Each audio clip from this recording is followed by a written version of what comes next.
Hey guys, tonight we drift into a world where beauty glows, but danger hums beneath the surface. You sit before a polished bronze mirror, the air thick with crushed minerals and faint metallic dust. A maid stirs a bowl, white, glistening, and deadly. This is your face tonight, painted in poison. You probably won't survive this beauty routine. So before you get comfortable, take a moment to like the video and subscribe, but only if you genuinely enjoy what I do here. Now, tell me your location and local time down in the comments. Now, dim the lights, maybe turn on a fan for that soft background hum, and let's ease into tonight's journey together. You reach back, tracing the cool surface of that ancient mirror. In the flicker of an oil lamp, you can almost see your reflection blur, your skin glowing white with ceruse, a mixture of vinegar and lead carbonate. You blink, and suddenly you're not in your room anymore. You're in ancient Rome, or maybe Elizabethan England. The sound of silk brushing stone floors surrounds you.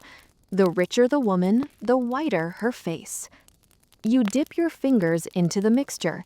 It's soft, like chalk and oil, but the moment it touches your skin, there's a faint burn. Nothing major, just enough to remind you this isn't supposed to be safe. Lead makeup wasn't a secret. People knew it made you sick. They just didn't care. Looking flawless was worth the slow decay. Scholars still argue whether ancient beauty recipes were acts of ignorance or denial. Some say they didn't know the poison was seeping into their blood. Others insist they knew and accepted it. After all, beauty was a currency. To look radiant meant survival, marriage, respect. You wander through a courtyard where noble women fan themselves, their faces ghostly and smooth. Beneath the pale glow of powder lies gray flesh, faint tremors in their fingers, thinning hair hidden under ornate wigs. The lead seeps in through pores, rotting skin slowly while perfecting it. The irony is poetic. They chased life through death. You think of it now, how every era invents its own slow poisons. Today, it's microplastics, chemical peels, injections. Back then, it was lead, mercury, and vinegar. You glance at the jars laid out on a marble slab, alabaster containers engraved with Latin, aqua tofana, Venetian ceruse, spirits of Saturn. The names sound divine, but they all lead to ruin. Aqua tofana was notorious, an arsenic-laced cosmetic water that doubled as a discreet murder weapon. A few drops could blur the line between beauty and death. You brush the mixture again over your cheek. Your reflection in the bronze mirror gleams brighter. The burn deepens. Someone in the next room coughs, a dry, metallic rasp. You realize it's not a cold, it's poisoning. The beautiful are dying slowly, smiling through it because pale perfection meant nobility. Oddly, your mind drifts to Cleopatra, not the romanticized queen wrapped in linen and gold, but the chemist, the experimenter. She played with minerals, oils, crushed beetles for pigment. Some historians think her concoctions were safer than what came later. Cleopatra, ironically, might have been the first to understand beauty's cost and control it. You tilt your head, the candlelight catches the powder dusting off your face. It falls like snow, but each particle is toxic. The room smells faintly of vinegar and roses.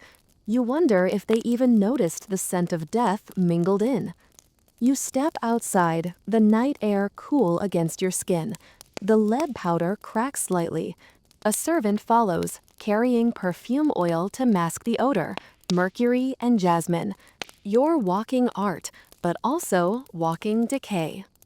Somewhere far off, a Roman physician writes notes on his patients, trembling hands, pale lips, and blackened gums. He blames bad air, not the white paint. Even centuries later, in the Elizabethan court, Queen Elizabeth I wore thick layers of ceruse to hide scars from smallpox. She became the face of lethal beauty, quite literally. You imagine her preparing for a ball, the silence before the doors open, the soft rustle of skirts as powdered faces turn to greet her. Everyone gasps at her radiance, not realizing they're staring at the slow glow of lead poisoning. The pale, perfect monarch, the original influencer. The mirror trembles in your hands. For a moment, you see your own face merging with hers, flawless, hollow-eyed, lips fading to white. The room feels heavier, as if time itself is pressing down. You realize that in every era, people have worshipped the same illusion, perfection so pure that erases humanity. You wipe your face. The white paint smears, leaving streaks of gray across your fingertips. Beneath it, the skin looks raw, alive, imperfect, and somehow more real. The world around you flickers, dissolving into quiet. The powder, the perfume, the whispers of beauty all fade. You take one last breath in that poisoned palace, and as the air thickens, you understand. Beauty has always been about control, even when it kills. You drift from the powdered halls of ancient palaces into a colder, dimmer world, medieval Europe. The air feels damp, like stone and candle smoke. You pull your cloak closer, tracing the cobbled streets that twist around the base of a crumbling castle. There's no shimmer here, no lead or silver glow, just skin so pale it almost disappears into the fog. They called it the mark of purity. The paler you were, the higher your class. You, standing there in the cold, are expected to look like moonlight itself, fragile, untouchable, faintly dead. The peasants outside the walls are browned by sun and labor, but in the court, color means corruption. You must be pale to prove you don't work. To look sickly is to look superior. You run a finger along your wrist. Beneath the skin, veins thread blue like ink lines on parchment. Perfect. But your reflection in the basin tells another story. Exhaustion, hollows, hunger. That's part of the game, too. Food dulls your complexion, they said, so you eat less. You sip vinegar instead of wine. You let faintness become fashionable. In this world, beauty thrives on absence, of warmth, of blood, of life. You walk through a candlelit chamber where noble women recline on carved wooden chairs. Their faces gleam faintly, coated in white chalk. One dips her fingers into a bowl of vinegar and rubs it into her cheeks. Another wears thin slices of raw onion beneath her eyes, an old trick to draw out puffiness. They laugh softly, each sound a brittle chime. You can almost hear the emptiness echo in their stomachs. A monk passes by, muttering about vanity, but even he glances twice. Piety and temptation live side by side here. Beauty isn't just decoration, it's morality. To look pure is to be pure. You remember hearing once that pale skin was thought to reflect divine favor, as though light itself loved your face more than others. Scholars still argue whether this obsession with whiteness began as a spiritual ideal or a social weapon. Maybe both. Maybe the church just gave a holy stamp to classism. You follow the faint sound of spinning wheels, the hum of servants weaving silk.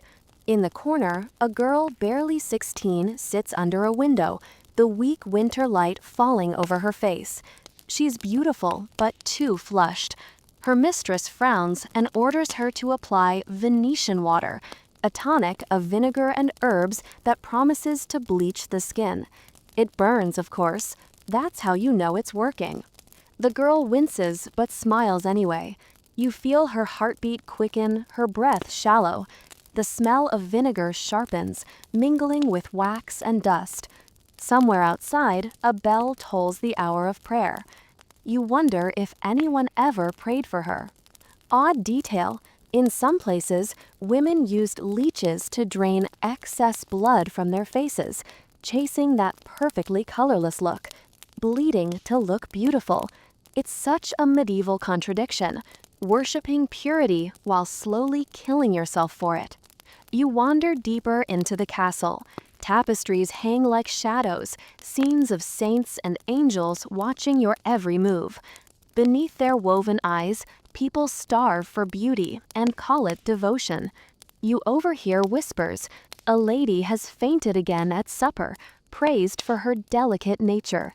Another has lost her hair from constant vinegar washes, yet her husband boasts she looks like alabaster. You touch your own skin again. It's cold, damp from the air. Your reflection flickers in a silver plate. For a heartbeat, you see two versions of yourself, one alive, warm, human, and one perfectly pale, drained of everything. You know which one the court would prefer. A gust of wind rattles the shutters, the candles flicker, and suddenly you're standing beside a physician mixing powders. He stirs bone ash with vinegar, muttering about balance of humors. The four humors, black bile, yellow bile, blood, and phlegm, ruled all things, including beauty. If your complexion was off, it meant your soul was off too. Imagine that, your skin tone deciding your morality. He offers you a jar. Inside, the powder glows faintly. You hesitate, but the women around you are already applying it. One sneezes, another coughs, but they smile through it. You take a breath. The air tastes of lime and decay. You realize something. Beauty here isn't just appearance. It's armor, a way to belong, to avoid gossip, to survive a system built on appearance. Even as their ribs showed, even as their lips turned blue, they played along. You step outside. The snow is falling now, soft and quiet. The moon hides behind clouds. You think of how far people go just to fit in, to look right for their time. How, even now, somewhere, someone skips meals or hides their body for approval they'll never actually feel. You reach out and catch a snowflake. It melts instantly against your skin, a brief, cold sting. And for just a second, you feel grateful for the warmth that proves you're still alive. You step forward through the drifting snow, and suddenly the world shifts again. The air grows thick with perfume and coal smoke.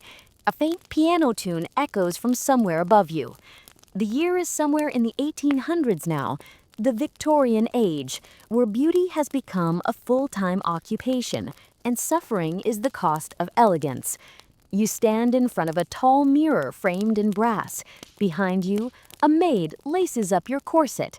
She pulls the strings tight, and you feel the breath leave your lungs in a single gasp. "Tighter," she says softly, because perfection demands it. You nod, though your ribs ache.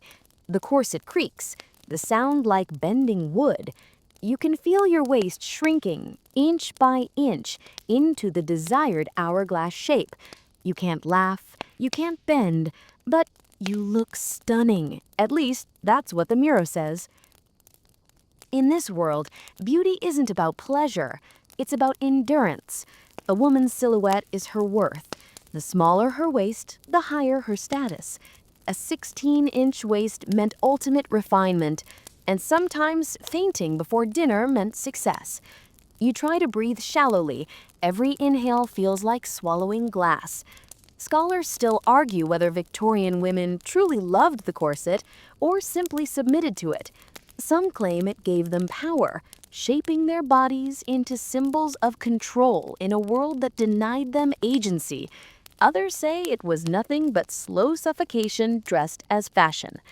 You take a step, and the room tilts slightly. The candles waver. Behind you, other women are dressing, layers of petticoats, lace, and satin. The air hums with tension and perfume. No one looks comfortable, but everyone smiles. It's the kind of smile you give when your lungs are too compressed to sigh. One woman whispers that tight lacing helps with posture, another says it prevents temptation. A cinched waist keeps you modest. Someone laughs, the sound fragile, almost hysterical. You catch your reflection again. The corset has done its job. Your waist looks impossibly small, but your cheeks are pale and faint bruises bloom along your ribs. There's an odd historical note you recall. Some corsets were so tight that women's organs shifted permanently. Autopsies from that era showed livers dented, ribs bent inward. Yet in portraits, they look serene, angelic, untouchable. No one painted the pain. You move through a ballroom, chandeliers shimmering above. The air feels lighter here, though your body doesn't agree. You see men watching, tall collars, waxed mustaches, admiration masked as ownership. The women float, graceful and ghostly, held upright by bone and steel. And then you notice something stranger. Fainting couches. Every few steps, there's one along the wall. You realize they're not decorative, they're functional. Soft places for beauty to collapse. A lady near you suddenly exhales and sinks onto one. Her maid rushes over, loosening the laces just enough for her to breathe again. People glance, murmur approval, as if fainting itself is a compliment. Pain is prestige here. Suffering is sophistication. You leave the ballroom, your breath shallow but steady. The corridor is lined with portraits, women from decades past, each wearing that same sculpted waist. Their eyes follow you, a chorus of silent endurance. You wonder if any of them ever breathed deeply, laughed loudly, or ran freely. Outside, in the cold air, you finally loosen the laces just a bit. The relief hits you like a storm. You gasp, dizzy but alive. The stars above London blur slightly in the haze of coal smoke.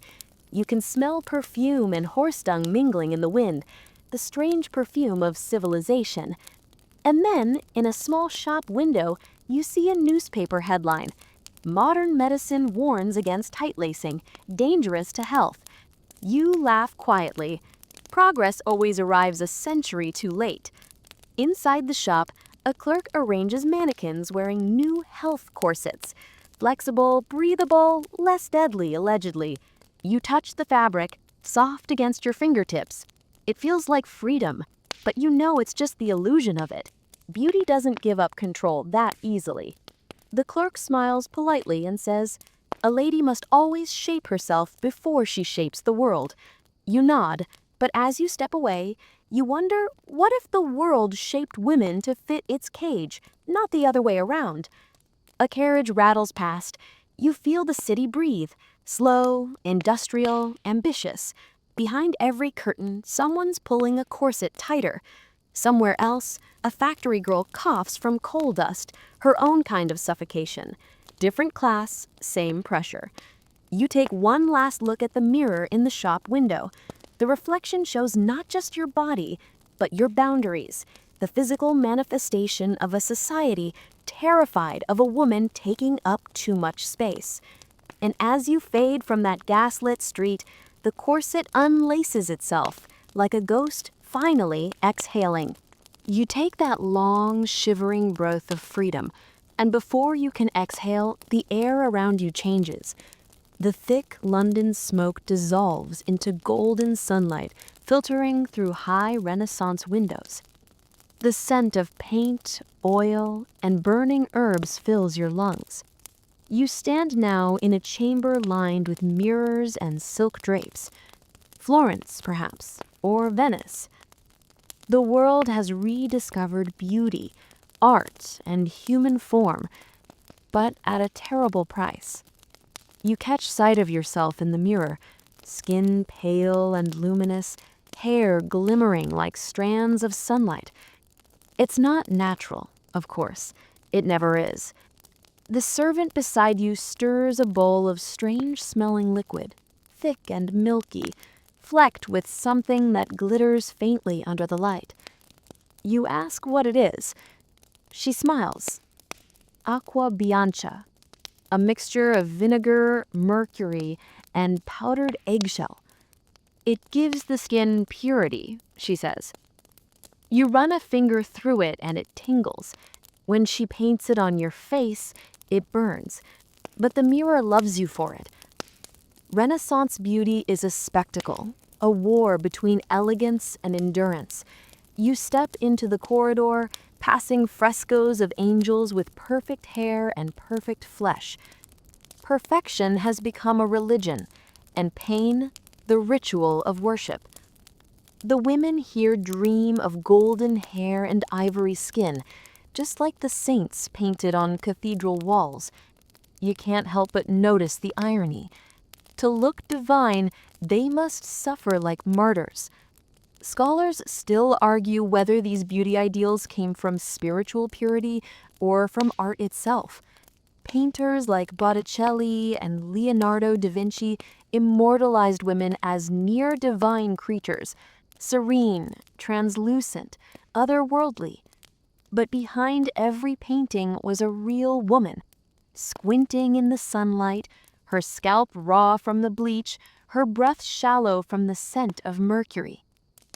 You walk into a garden where noblewomen sit under parasols, their hair coiled high, glistening red gold. The color is beautiful and deadly. They've soaked their hair in a mixture of lye and sulfur, then sat for hours under the sun to let it ripen. You sit beside them, the smell biting at your nose, like rotten eggs mixed with lavender. One of them sighs dreamily, her eyes watering. You realize she's crying, quietly, politely, because beauty demands composure even as it hurts. You reach for your own hair, and the sunlight hits it just right, a faint copper shimmer.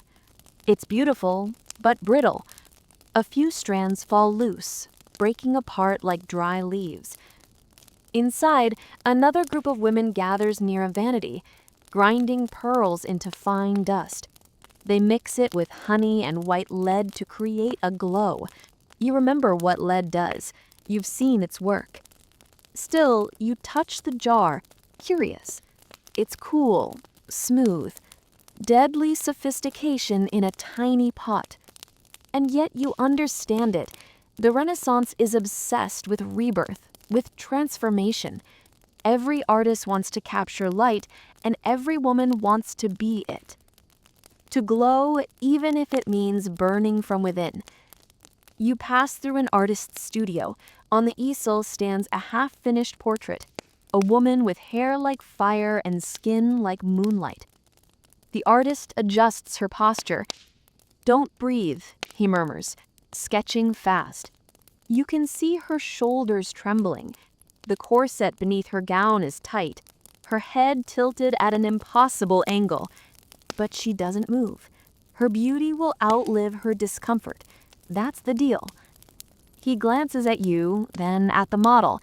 He says, "See, perfection is pain paused forever." You wonder how many of these women survived long enough to see their portraits finished. Outside, you hear bells tolling. Evening mass. The sky over Florence glows orange and rose. You watch women hurrying home, veils pulled tight to protect their delicate complexions. Even the night air is a threat. The moonlight could undo hours of purification. You sit by a fountain, the water glimmering gold. You catch your reflection again. Your skin looks flawless, but there's a faint shimmer of sweat where the mercury sits beneath your pores. You dip a cloth in the fountain and wipe gently. The water turns cloudy with white residue. In that moment, you realize how universal this story is. Beauty as both a weapon and a wound. From Rome's poisons to Florence's flame-colored hair, the materials change, but the logic doesn't. You destroy a little of yourself every day just to become someone else's vision of perfection. An odd little historical fact floats through your mind. During the Renaissance, some women even applied mixtures of crushed nightshade berries, belladonna, to dilate their pupils. It made their eyes look wide and innocent. The name literally means beautiful woman. The poison paralyzed muscles, blurred vision, and sometimes caused blindness. But beauty looked softer that way. The artist's voice echoes again behind you. Hold still. You're perfect when you don't move. You stand there, frozen, painted in someone else's idea of grace. The candlelight flickers across your face. You wonder how much of yourself is still yours. And then the illusion cracks. The light fades. The smell of sulfur and paint thins. You blink. The woman in the portrait blinks back. For a heartbeat, she looks alive, exhausted, and utterly human.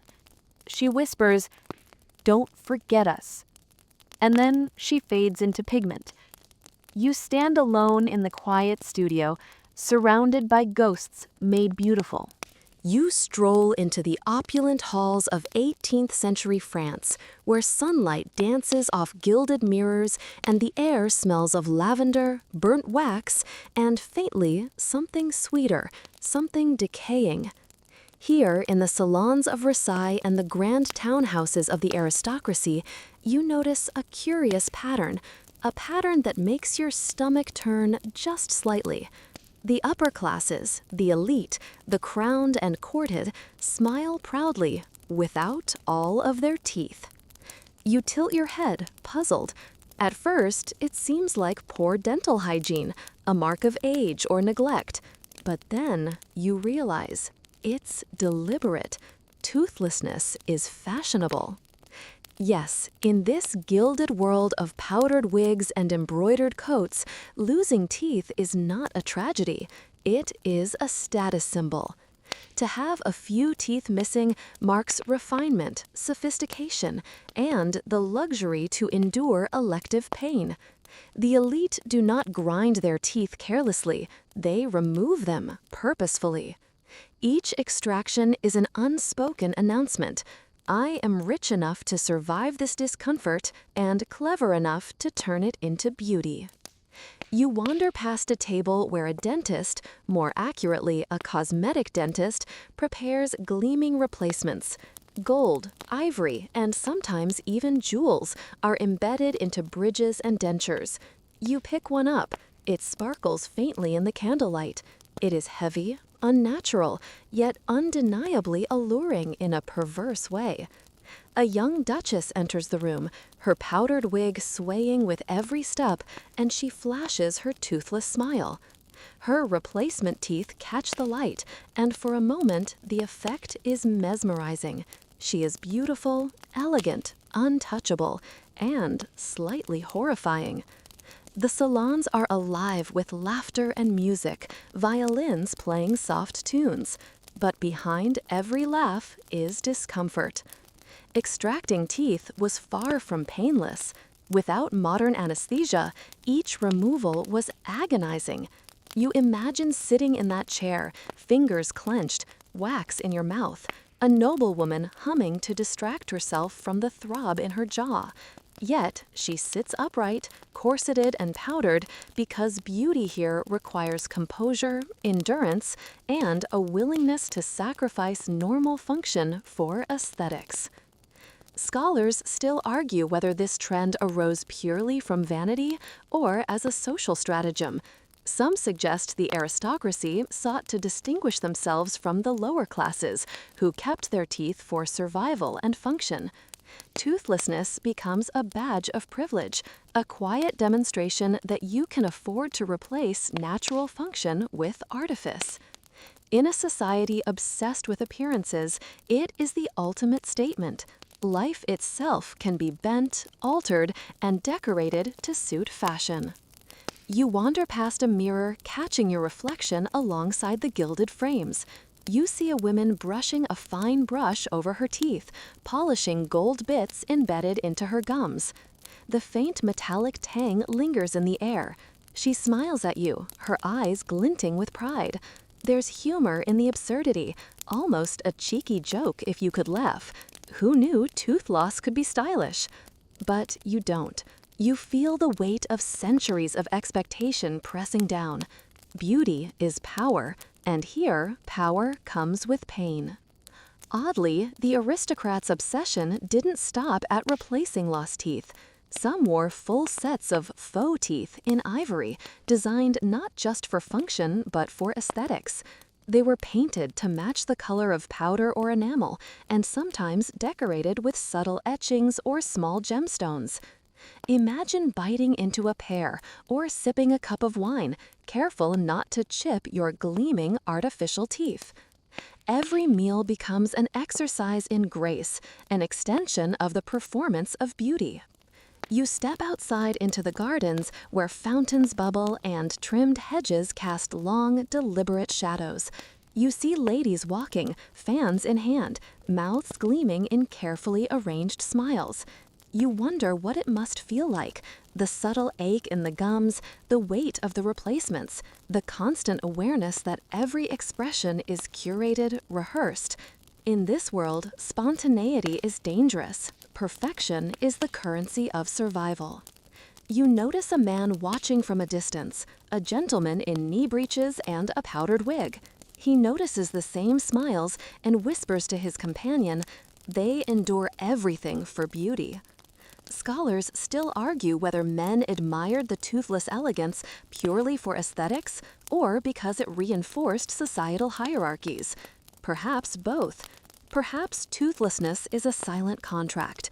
Beauty demands endurance, and endurance proves your value. Inside, a young woman sits at a vanity, carefully adjusting a thin gold plate over a missing molar. She murmurs softly, as if the toothless grin were a living companion. The effort is painstaking, requiring hours of polishing, occasional glue application, and delicate alignment with the surrounding teeth. You imagine the pain of eating, talking, even laughing, every movement a negotiation with discomfort.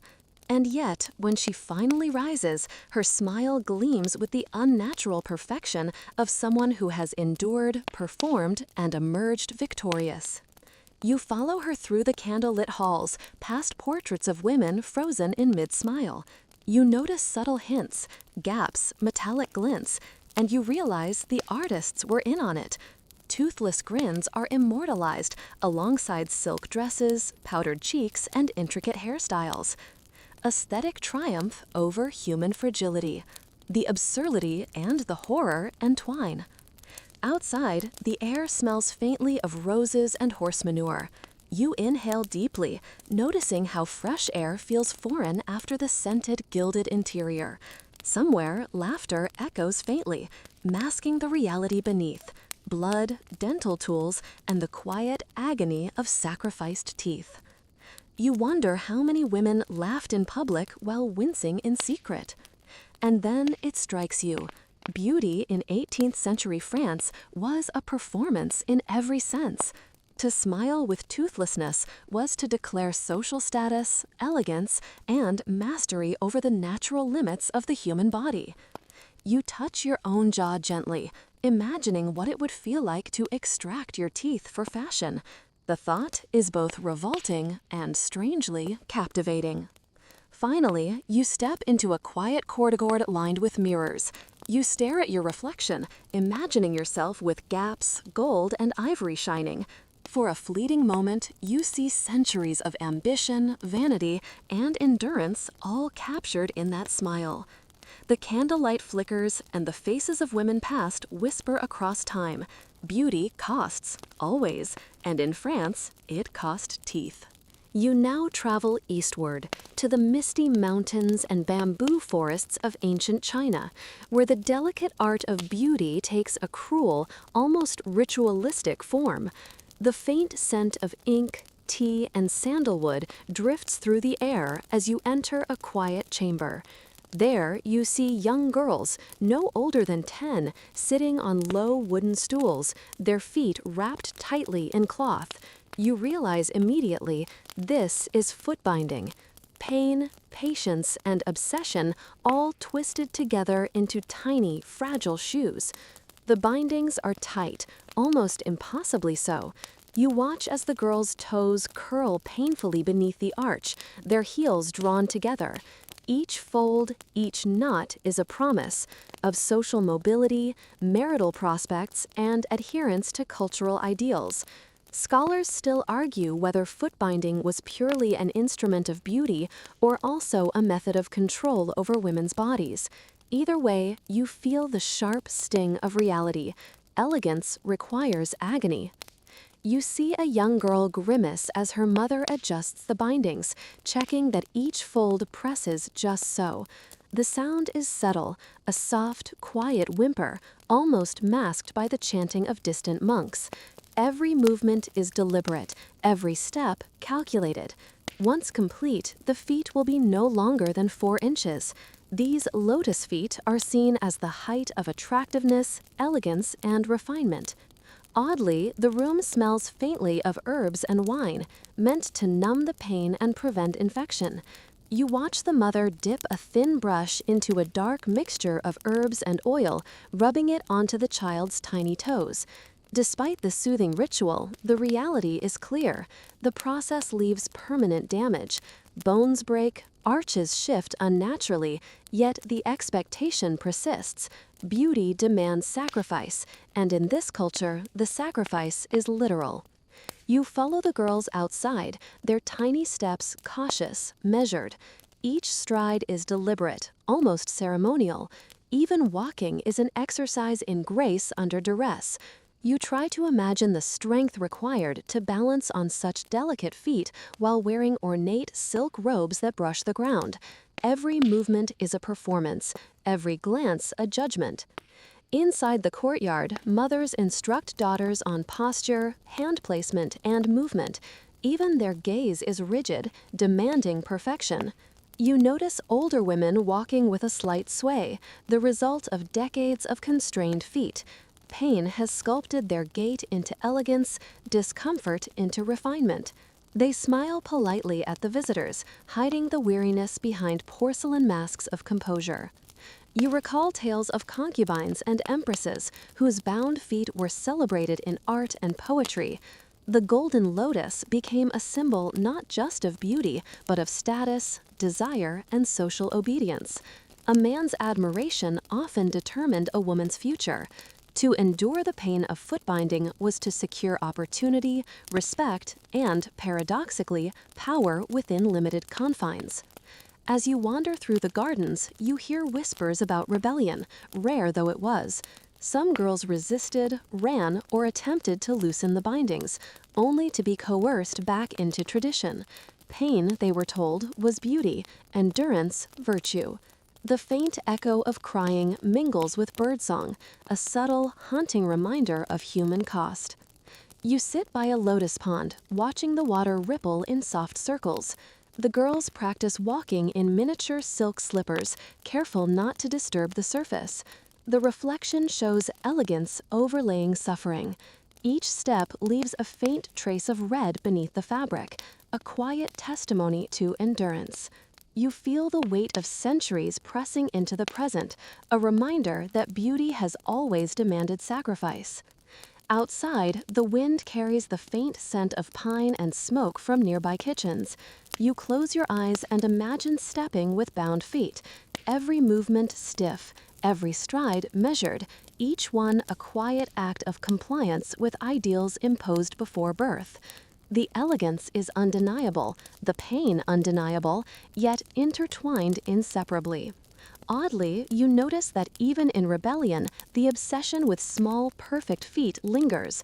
Some scholars argue that foot binding shaped not just the body, but societal hierarchies, enforcing gendered limitations while simultaneously creating aesthetic icons.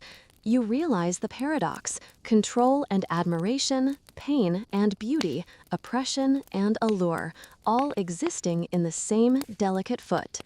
You rise and walk along a bamboo corridor, listening to the soft creak of silk and restrained movement.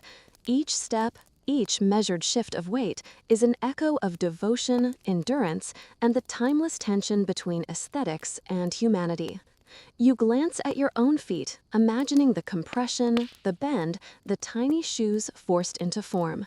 The thought is unsettling, yet mesmerizing.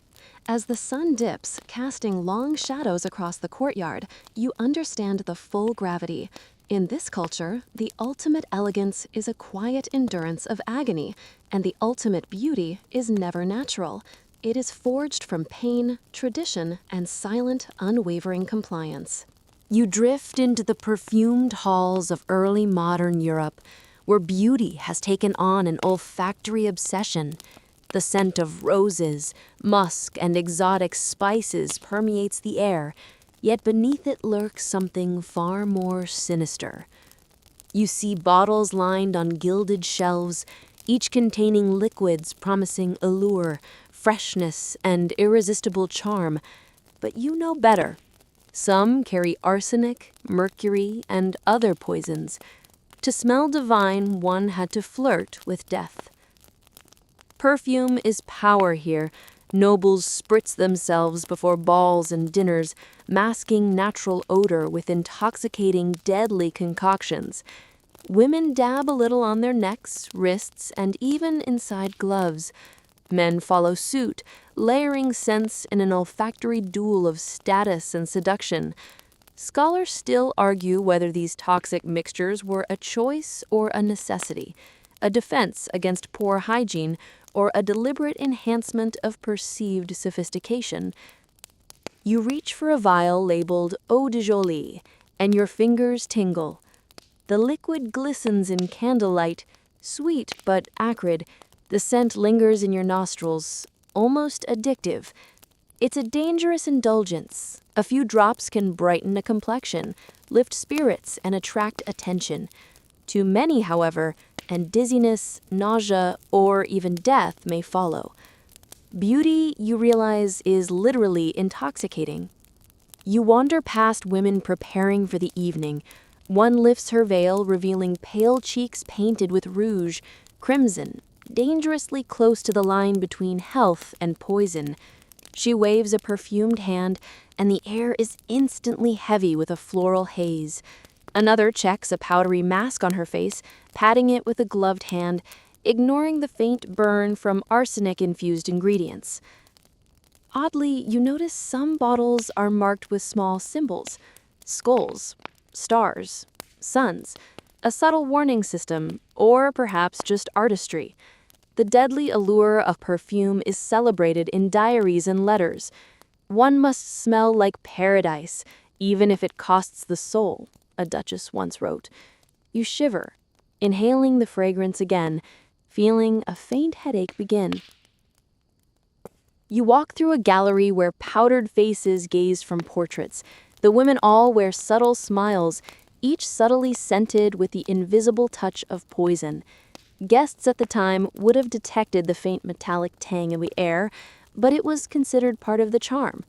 You realized perfume was not just vanity, it was theater, power, and control over how the world perceived you.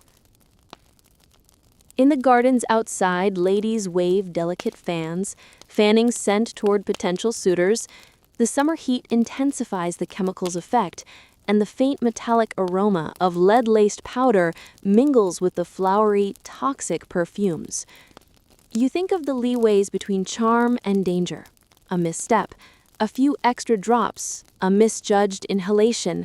Beauty could be fatal. You follow a corridor where courtiers discuss the latest scents. Some laughed at fainting spells during dances. Others note how perfectly lethal a perfume appears. Scholars still debate whether the popularity of these lethal mixtures stemmed from genuine delight or from the subtle thrill of risk, wearing beauty as a mask over mortality. Odd detail, some aristocrats applied perfume to pets, to handkerchiefs, and even to letters. Everything had to carry the aura of elegance. You catch a whiff of a glove left on a marble table, scented with rosewater and something metallic, almost bloody. It's disorienting and captivating at once. By evening, the air thickens. You breathe carefully, savoring the bouquet while remembering the hidden dangers. Each breath is indulgence and gamble intertwined. You wonder how many women fell victim, who fainted at balls, or worse, Who never left their chambers alive? And yet the allure was irresistible. Perfume was not just decoration, it was identity, power, and, perversely, a quiet flirtation with mortality. You pause at a fountain, watching the reflection of candles flicker in the water. The faces of the past seem to shimmer in the liquid, eyes glinting with secret knowledge. Beauty here is never innocent. It is calculated, intoxicating, and lethal. You touch your own pulse and feel the fragile balance between allure and danger.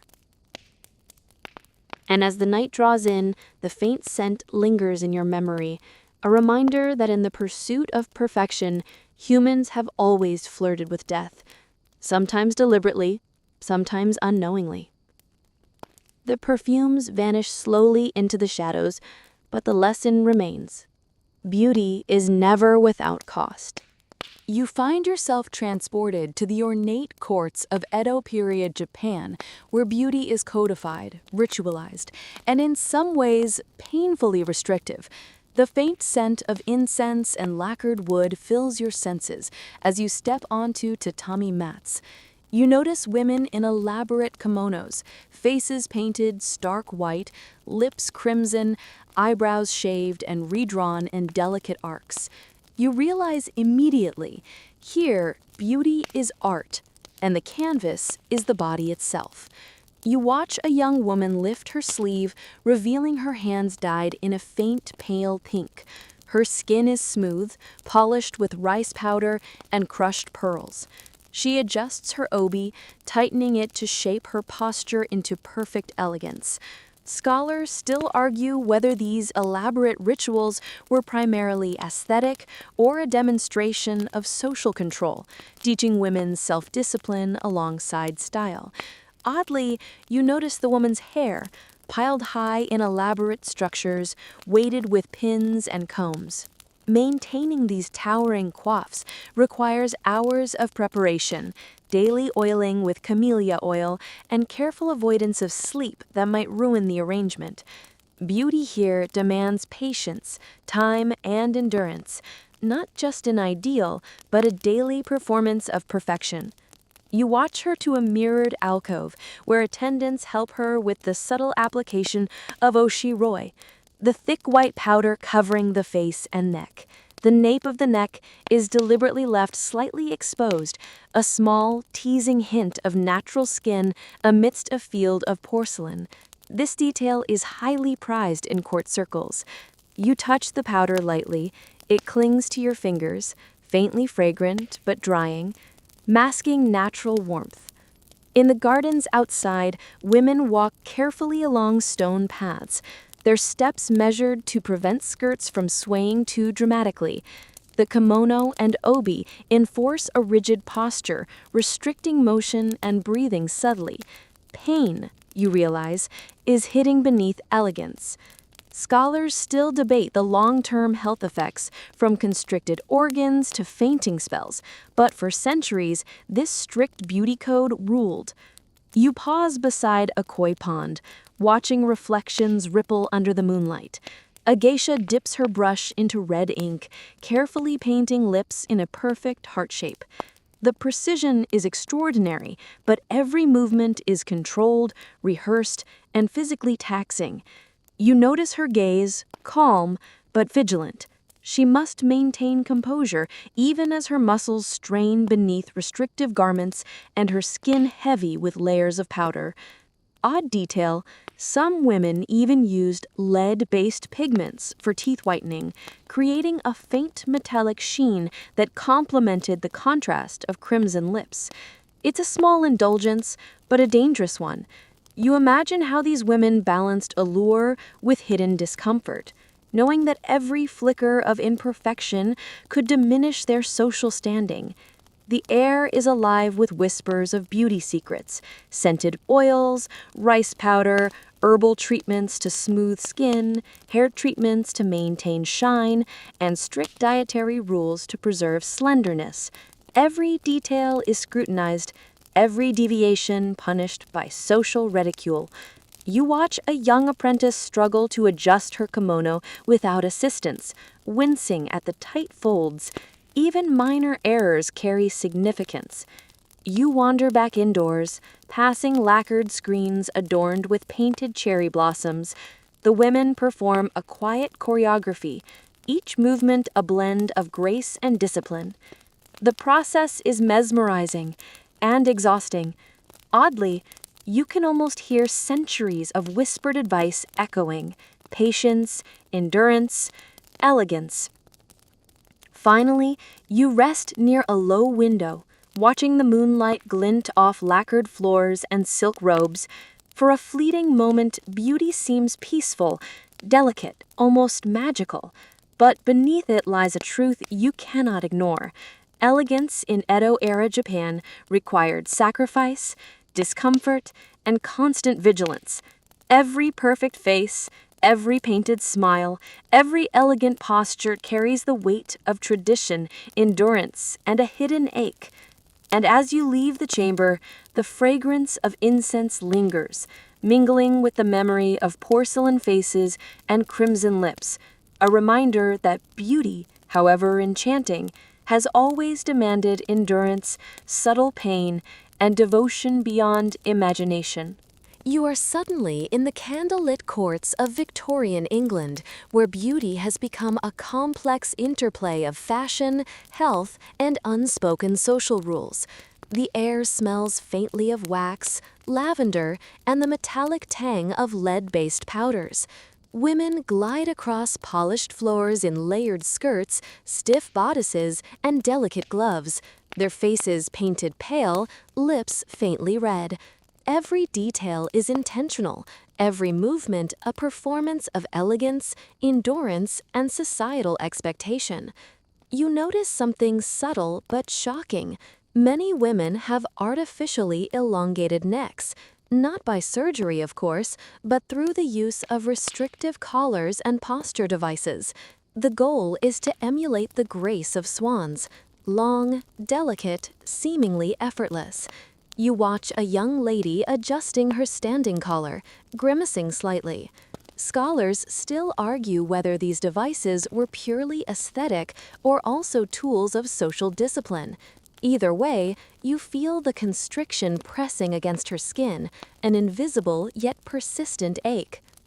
Oddly, fans play a critical role here, not merely decorative. Women flutter them to conceal fainting, to hide blushes, and to maintain an air of mystery.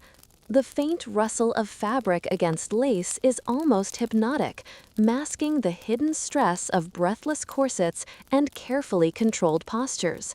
You imagine walking through a ball, chest constricted, breath shallow, every gesture meticulously choreographed to avoid imperfection. You follow a young woman to her vanity, where powders and paints line every surface. Lead-based cosmetics promise alabaster skin, and rouge adds just the right flush. You touch a jar of foundation, cool, heavy, slightly metallic. One misstep, one extra layer, and the skin burns. Yet the ideal persists. Flawless, pale, seemingly natural complexion, achieved through unnatural and dangerous means. Outside, in the gardens, ladies walk with parasols, shielding their delicate skin from sunlight. The obsession with paleness reaches every detail: hats, gloves, even horse-drawn carriage curtains designed to block light. Oddly, some women even carry small mirrors in hand to check shadows, adjusting their stance to maintain the perfect look for any passerby. Perfection requires vigilance, endurance, and the willingness to suffer quietly. You see a tableau of aristocratic life. A lady dips her gloved fingers in scented water to cool her flushed cheeks. Another straightens the stiff folds of her gown, and a maid whispers instructions about posture and gait. Every movement is a lesson in restraint, every gesture a reflection of centuries of evolving beauty standards. Scholars still debate the health implications: fainting, dizziness, faint burns from cosmetics, yet the pursuit of aesthetic supremacy continues unabated. Odd detail, some women used small mechanical devices to hold their posture upright while walking, hidden beneath skirts. The slight ache in their backs is considered a sign of dedication, refinement, and social worth. Pain becomes invisible, endurance celebrated, and beauty a carefully maintained performance. You pause in a courtyard, noticing how every shadow emphasizes the contrast between pale skin and dark garments. Women move like living statues, frozen in a tableau of elegance and suffering. The air vibrates with quiet tension, a mix of scented powders, faint fear of imperfection, and societal expectation. You realize beauty here is not merely appearance. It is endurance, discipline, and obedience to a code older than any single generation. Finally, you rest near a fountain, observing reflections of powdered faces and corseted torsos. For a brief moment, the image seems ethereal, almost magical. Yet, beneath the charm lies the reality: discomfort, restriction, and hidden suffering. Victorian elegance is an intricate dance between aesthetic ideals and human limitation, where every step, every gesture, every breath carries the weight of centuries of expectation. You feel a strange empathy for these women, trapped in a world where the pursuit of beauty is a quiet, relentless torment. You step into the opulent chambers of 16th century Elizabethan England, where beauty has become an intricate game of skin, starch, and poison. The air is thick with the smell of burning tallow, perfumes, and the faint metallic tang of lead powder. Women glide across tapestries and wooden floors, their faces painted ghostly white, lips rouged like freshly picked berries, and cheeks dusted with pink. Every stroke of brush and application of powder is a meticulous performance, elegance forged through discomfort. You notice immediately the most notorious beauty trend of the era: lead-based face powders. Women of all social classes coat themselves in a thick layer of this pale substance to emulate porcelain skin, which is considered the apex of beauty and nobility. The lead dries the skin, smooths wrinkles, and masks imperfections, creating a flawless mask that society adores. Scholars still debate whether women were aware of the long-term toxicity or simply followed fashion's unyielding demands, but cases of lead poisoning, hair loss, and even premature death were not uncommon. Oddly, you see some women applying lemon juice to enhance the pallor, while others mix powdered alum or crushed pearls into their creams. The rituals are endless, a combination of alchemy and obsession. Each application requires patience, precision, and the willingness to endure itching, rashes, and burning sensations. Beauty is never effortless here. It is performance, endurance, and silent sacrifice. You walk past a mirror, observing the reflection of a lady adjusting the stiff ruff around her neck. Her powdered face contrasts sharply with the dark, ornate gown, emphasizing the stark, deliberate beauty expected of women. She turns, brushing a faint smear of powder from her sleeve, her posture perfect despite the tight corset restricting her ribs. Fans flutter in delicate hands to mask discomfort and conceal subtle flaws, a hidden choreography accompanying every gesture. Outside in the gardens, noble women demonstrate another layer of Elizabethan obsession: eyebrow reshaping and hairline alterations. Plucked or shaved hairlines reveal expansive foreheads, a sign of intelligence, social status, and refinement. You watch a lady's attendant carefully tweeze and powder, adjusting tiny stray hairs with surgical precision. Scholars still argue whether this practice was inspired by aesthetics, social hierarchy, or both. Either way, the pain is hidden beneath serene expressions and elaborate wigs. Oddly, some aristocrats also dyed their teeth black to create contrast with the stark whiteness of the face. A shocking twist to modern eyes, but considered fashionable and refined in context. You watch a young woman sip wine cautiously, aware of every movement of her jaw, teeth, and lips. Eating itself becomes a delicate performance, graceful, controlled, and beautiful despite discomfort. You pause by a fountain, noticing the sunlight glinting off powdered faces and gilded hairpins. The reflection shimmers like a dream, yet you know the reality: burning skin, heavy garments, poisoned creams, and endless endurance. Each woman is a living portrait, painted and posed for society's relentless gaze. The artistry is undeniable, but so is the cost. As evening falls, the faint scent of perfumes and burning tallow mingles with the cooler night air. Courtiers drift past, fans in hand, expressions serene yet practiced. You realize that in Elizabethan England, beauty is a carefully constructed performance. Skin bleached to perfection, hair manipulated, posture enforced, and composure maintained despite discomfort. It is a world where appearance outweighs comfort, endurance becomes art, and every woman carries the invisible weight of societal expectation. Finally, as the candles dim and shadows stretch across tapestries and stone floors, you catch a fleeting glance of a young lady's eyes, tired but unwavering. Behind every powdery face is discipline, subtle pain, and an unspoken understanding that to be beautiful is to endure, to perform, and to sacrifice. You step back, breath shallow, absorbing the quiet intensity of this historical pursuit of perfection. You move into the sunlit streets of 19th century Europe, where the obsession with hair has reached almost religious proportions. The air smells faintly of sweet oils, boiled herbs, and smoke from nearby chimneys. Women walk briskly, heads held high, their hair sculpted into towering styles shimmering with pomades and adorned with combs, ribbons, and even miniature decorative objects. You realize instantly, hair here is not just hair. It is status, identity, and often an instrument of pain. You watch a young woman bend carefully over a mirror, the weight of her coiffure almost staggering. To create these elaborate arrangements, she has spent hours using pads of horsehair, stiffened wax, and hidden pins. The weight alone can strain neck muscles, cause headaches, and even lead to fainting during long events.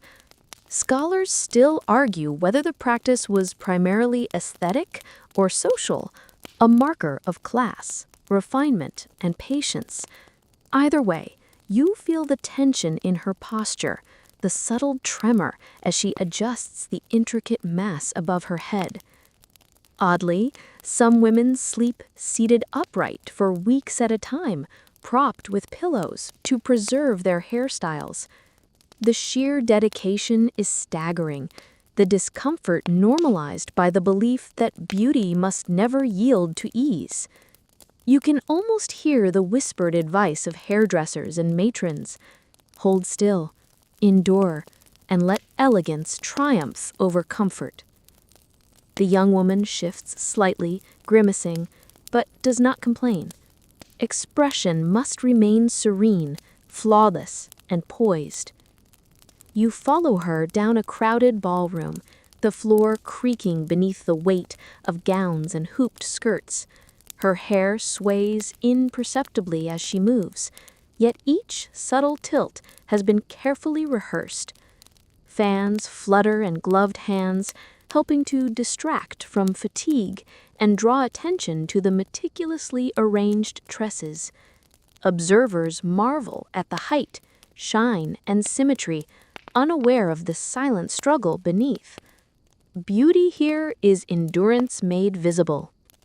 Outside, sunlight glints on combs and ribbons, highlighting the sheer complexity of the styling. Some women even added scented oils and powders directly to their hair to maintain fragrance, creating an aromatic halo, but also a potential irritant for scalp and skin.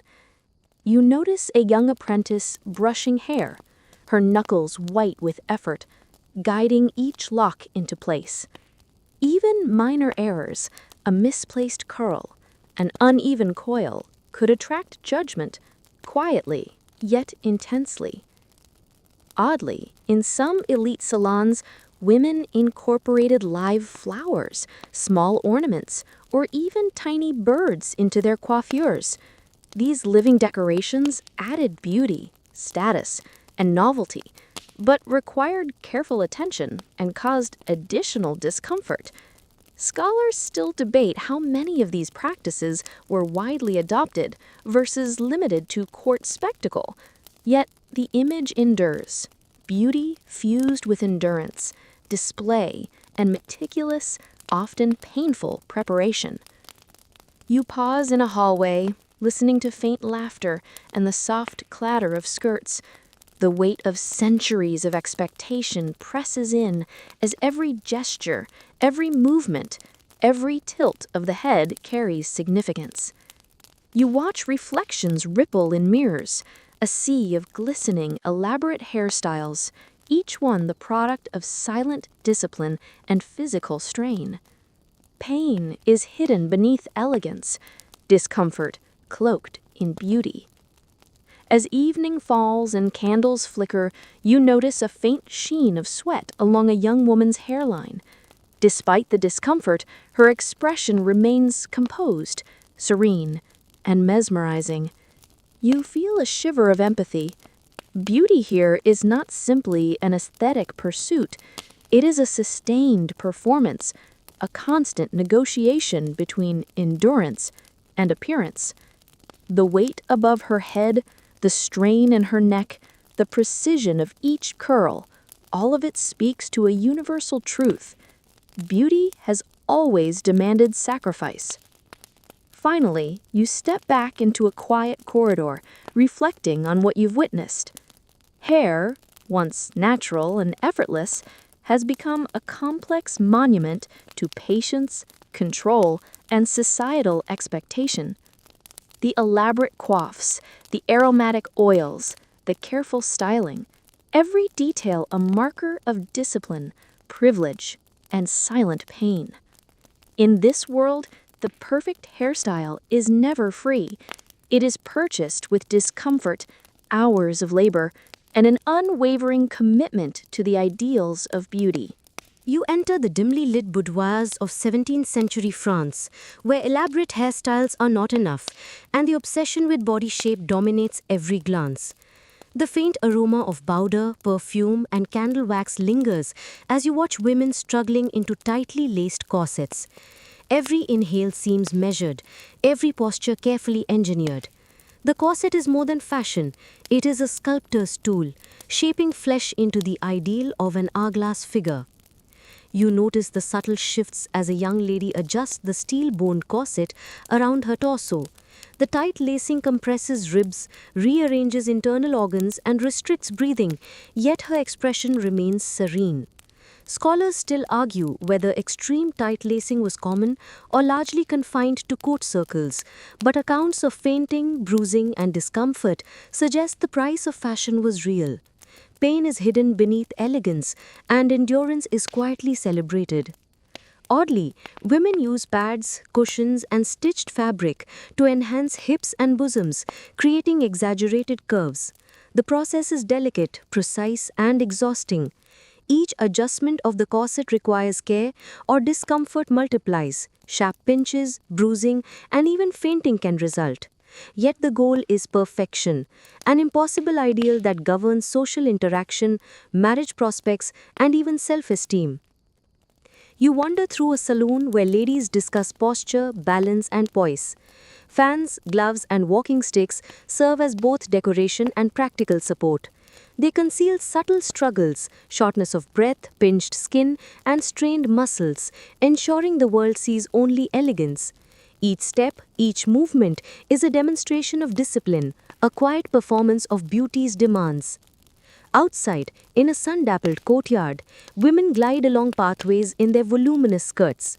You watch one carefully descend a staircase, her corset forcing every movement into a delicate sway.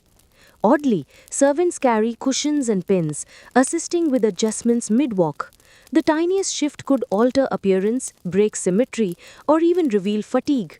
Beauty requires constant vigilance. You pause near a fountain, noticing reflections of compressed torsos, exaggerated curves, and perfect postures in the water. It is mesmerizing and unsettling. Oddly, some women even train to breathe minimally to maintain the illusion of effortless grace. Scholars still debate whether these practices were extreme exceptions or widespread norms, yet they leave a vivid impression of obsession with control and appearance. Inside, mirrors reflect rows of women perfecting their curves. Every detail, from the tightest lace to the smoothest fabric, carries social weight. Pain is invisible, elegance is visible, and endurance is essential. Even minor deviations invite scrutiny, the slightest discomfort betrayed by a crooked line or a shifted curve. As dusk falls, candles flicker across silk, lace, and polished skin. The faint scent of powder and perfume mingles with the subtle metallic tang of pins and boning. You realize that beauty in this era is performance, a controlled posture, a sculpted torso, a carefully maintained illusion. The cost is constant: restriction, pain, and an endless commitment to an often unreachable ideal. Finally, you step back and observe a young lady's shadow stretched along the marble floor. Despite tight lacing, strained muscles, and shallow breaths, her expression is calm, graceful, and composed. For her, beauty is endurance, discipline, and the silent mastery of her own body. A reminder that historically, elegance has always demanded sacrifice beyond the visible. You are now drawn into the candlelit streets of 18th century England, where powdered wigs dominate both men and women, and social standing is literally worn on the head. The air smells of pomade, resin, and faint traces of smoke from torches and hearths. Every wig is a statement: height, color, and intricate curls signaling wealth, status, and fashion consciousness. You realize immediately, these are not mere hairstyles, they are architectural feats of discomfort. A young man adjusts his towering wig, grimacing slightly. The powdered mass is heavy, causing strain on the neck and scalp. Hours of preparation, precise curling, and careful maintenance are required, sometimes with the addition of pomades containing toxic substances like mercury or lead.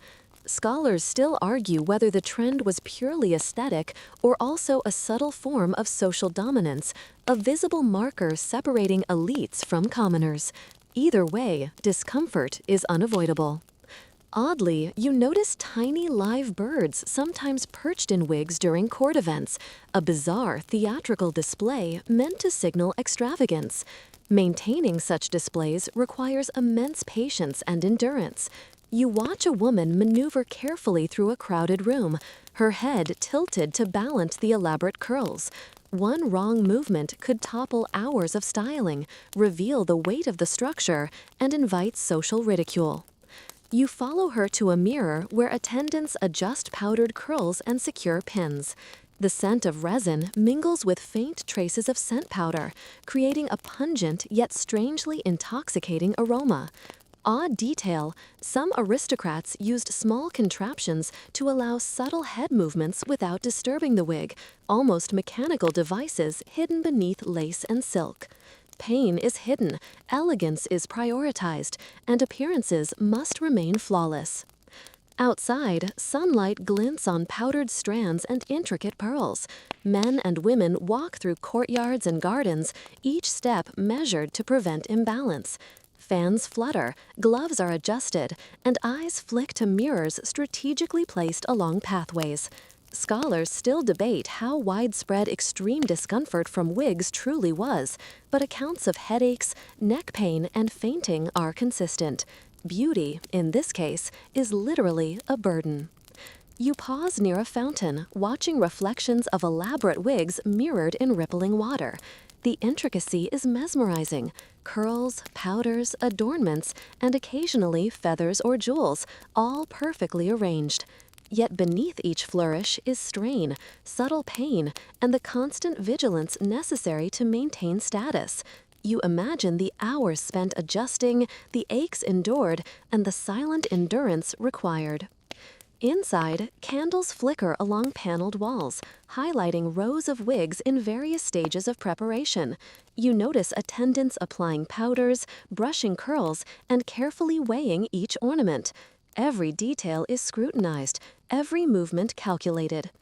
Oddly, some wigs were treated with perfumes and oils to mask the smell of materials and the natural scalp beneath, adding layers of effort to maintain perfection. As dusk falls, shadows stretch across marble floors and polished wood. You see a young man bow slightly, the weight of his powdered wig making the motion cumbersome, yet executed flawlessly. You understand the underlying lesson. In this world, beauty, status, and social power come with visible grandeur and hidden discomfort, a daily negotiation between aesthetics and endurance. Finally, stepping back into a quiet hallway, you feel the weight of centuries of expectation, fashion, and discipline. The powdered wigs, extravagant curls, and elaborate adornments all tell the same story. Beauty is never effortless. It demands patience, pain, vigilance, and a willingness to endure for the sake of social perception. You brush your fingers on your own scalp and feel an unexpected respect for those who bore these extravagant burdens. You wander into the candlelit boudoirs of Renaissance Italy, where palaces are adorned with frescoes, tapestries, and sculpted marble, and beauty is a deliberate, calculated art. The faint scent of oils, crushed herbs, and wax fills the air as you observe women preparing for the day. Here, the obsession is not only with the face or figure, but with the hairline, which is manipulated to create the illusion of intellectual and aesthetic superiority. You notice the most peculiar trend. High foreheads are in fashion. Women pluck or shave their hairlines to achieve a vast, open expanse of skin above the brow. Some even remove eyebrows partially to create perfect symmetry. Scholars still argue whether this extreme measure was inspired purely by aesthetics, classical ideals, or a combination of social signaling and cultural influence. Either way, the commitment to alteration is immense. Oddly, you see attendants mixing herbal pastes and oils to soothe irritated skin from frequent plucking and shaving. Despite this care, redness and small abrasions are common, hidden beneath delicate veils or the shadow of an elaborate headdress. Maintaining the ideal requires constant vigilance. One misstep could reveal natural imperfections, undermining status and elegance. You follow a young woman to a mirror where she carefully adjusts her hair to accentuate the high forehead. The process is slow, deliberate, and precise, requiring hours of styling and repeated checks in multiple mirrors. Oddly, some women even applied a thin layer of lead-based powder on their foreheads to whiten the skin, adding a faint metallic tang to their complexions. Pain, risk, and meticulous effort converge seamlessly into visual perfection. Outside in the courtyard, you observe a gathering of noblewomen practicing posture, hand gestures, and walking patterns. Every motion is choreographed to draw attention to the elevated forehead, the elongated neck, and the graceful tilt of the head. The emphasis on presentation is relentless. Beauty is inseparable from performance, endurance, and discipline. Oddly, some women even shaped their skulls subtly by patting the hair or head to exaggerate the forehead's height, creating an almost architectural effect. Scholars still debate whether this was widespread or confined to elite circles, but accounts of discomfort, headaches, and fainting suggest that the ideal was physically taxing. Yet the cultural obsession with symmetry and intellectualized beauty persisted across generations. You pause near a fountain, watching the reflections ripple in the water. Faces framed by high foreheads, delicately painted features, and elongated necks shimmer in candlelight and sunlight alike. The artistry is mesmerizing, almost magical, yet you feel the underlying reality, sustained discomfort, daily ritual, and the psychological pressure of conformity.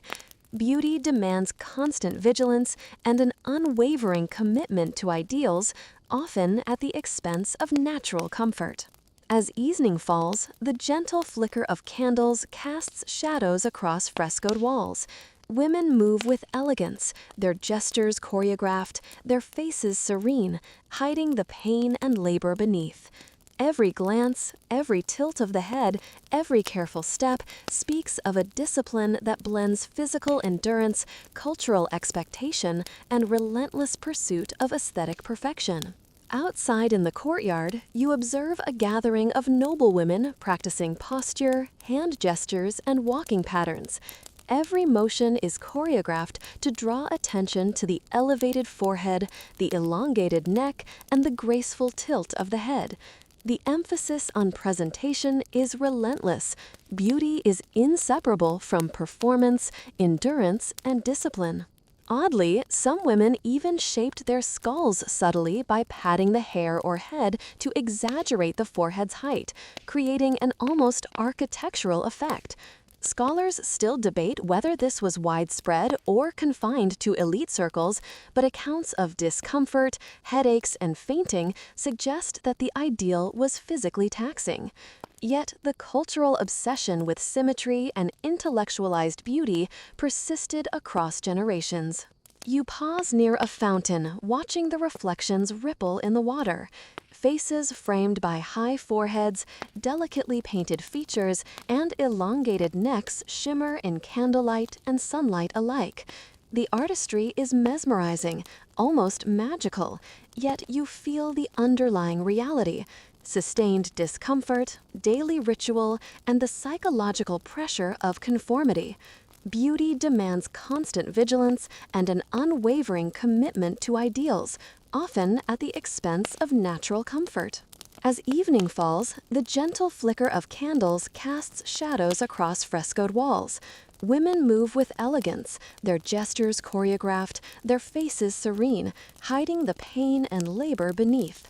Every glance, every tilt of the head, every careful step speaks of a discipline that blends physical endurance, cultural expectation, and relentless pursuit of aesthetic perfection. Finally, you step back into the quiet corridors of the palace, breathing in the faint scent of oils, powder, and wax.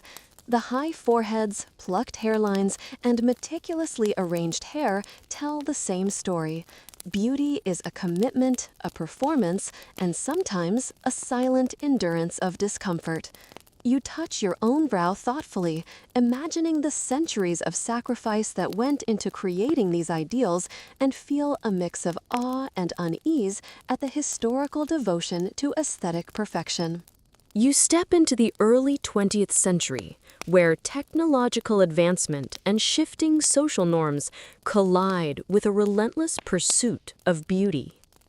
The scent of lotions, powders, and early cosmetics hangs lightly in the air, mingling with the faint smokiness of kerosene lamps.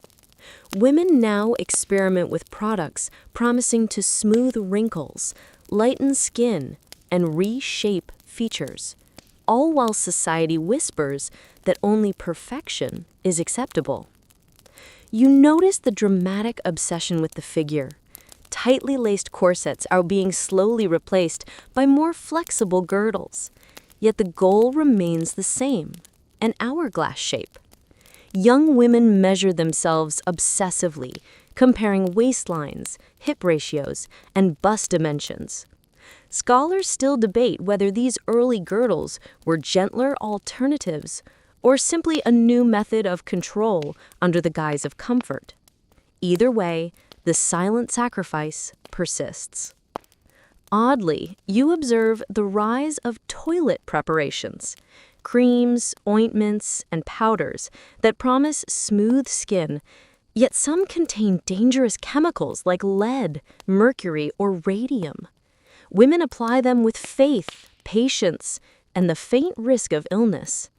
A young woman dabs a mysterious white cream onto her hands, smiling as she admires the temporary effect. Beauty now blends science, ritual, and peril in equal measure. You follow her to a mirror where she adjusts her carefully sculpted hair and applies subtle rouge. Fashion magazines and etiquette guides dictate every curve, every blush, every gesture. Odd detail, some women even bound their feet slightly or used tight shoes to influence posture subtly, an echo of centuries past, showing that extremes of endurance linger despite changing times. Pain remains part of the equation, masked beneath elegance. Outside, the streets are lively, and women flaunt new fashions while maintaining the subtle elegance society demands. Shoes, gloves, hats, and parasols complement flowing skirts while concealing small discomforts, blisters, strained muscles, and stiffness from long days of training in posture and poise. Scholars still argue how much of this was self-imposed versus societal expectation, but the pressure is tangible. You pause in a sunlit park, observing reflections in a fountain. Each woman's figure, posture, and carefully arranged hair illustrates centuries of evolving standards, tiny sacrifices, meticulous grooming, and constant vigilance. Oddly, some even used chemical treatments to bleach or dye hair, a risky practice now normalized as part of daily beauty routines.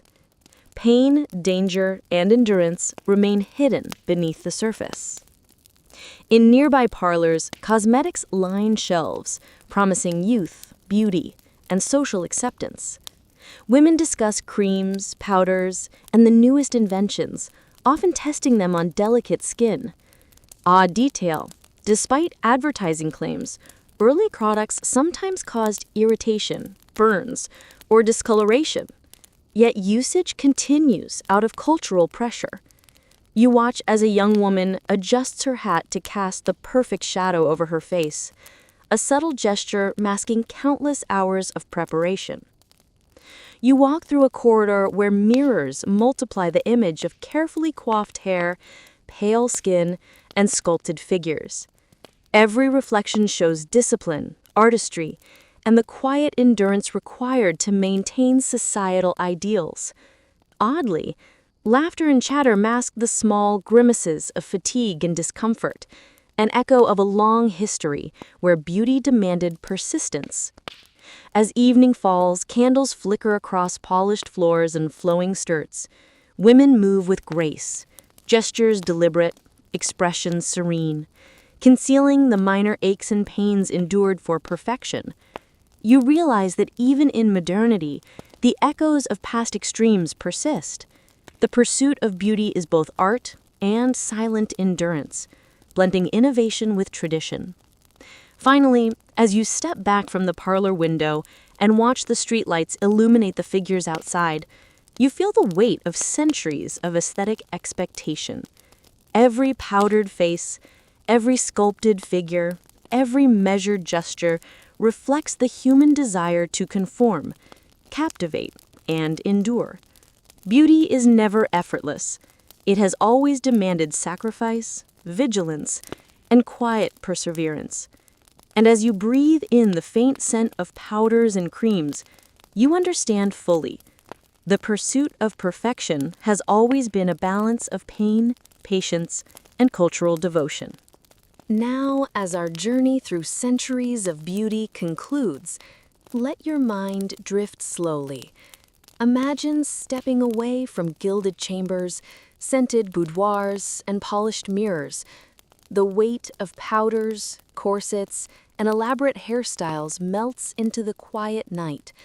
You feel the cool air on your skin, carrying whispers of the past, gentle reminders of both human obsession and endurance.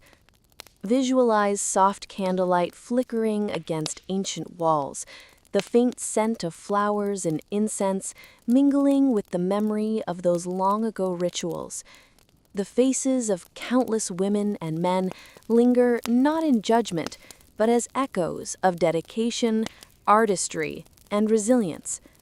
Each sigh, each subtle grimace, each careful gesture blends into the tapestry of history, teaching patience empathy, and reflection. Oddly comforting, perhaps, is the reminder that our own struggles with appearance, self-image, or societal expectation are just part of an endless human story. You are connected to these echoes, yet free to breathe, move, and exist without the strictures that defined beauty for centuries. Let that thought soften your chest, ease your shoulders, and lull your mind toward calm. Feel the gentle rhythm of your own breath, slow and steady as the night embraces you. Every lesson from the past becomes a story to observe rather than endure, a narrative to guide, not control. Picture soft linens, muted moonlight, and the comforting hum of a quiet evening. The world outside fades, leaving only the gentle pulse of your presence and awareness. And as your eyes grow heavy, let these whispers of history transform into a gentle lullaby. The sacrifices, the pains, the tiny triumphs of those long ago are now stories to admire, to learn from, and to release. Let go of tension, inhale slowly, exhale softly, and drift into the peaceful embrace of sleep, comforted by the knowledge that your world is lighter, freer, and filled with possibility. Good night. Sweet dreams.